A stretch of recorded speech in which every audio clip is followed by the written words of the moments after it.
Chris Aquino buntis nga po ng 3 buwan at ang tinuturo nga pong ama ng kanyang dinadala ngayon ay walang iba kundi ang dating Vice Mayor nga po na si Mark Leviste. Kumalat nga po ang balita na ito at kinumpirma nga po ng ating latest source na meron nga pong ugnayan o talagang may relasyon itong dalawa, si Chris Aquino at si Mark Leviste. Yan po matapos makauwi itong si Chris Aquino galing po ng Amerika sa kanyang pagpapagaling ay sinundo siya ni Mark Leviste at yun nga po masayang ipinost po ni Chris Aquino ang kanilang mga larawan.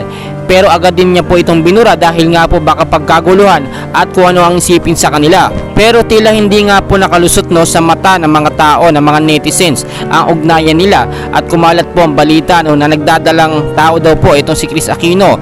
Madami naman po ang duda kasi nga naman daw 50 years old na mahigit itong si Chris Aquino at imposibleng mabuntis pa. Pero alam naman natin guys na sagana sa bitamina itong si Chris Aquino dahil po sa iba't ibang gamot na in-inject sa kanyang katawan at hindi po siya imposible mabuntis pa. Sa ngayon nga po hinihingan pa ng eksklusibong pahayag itong si Chris Aquino at si dating Vice Mayor na si Mark Leviste para po bigyang linaw ang kumakalat na mga balita ngayon patungkol sa kanilang relasyon di umano at sa pagbubuntis ni Chris Aquino.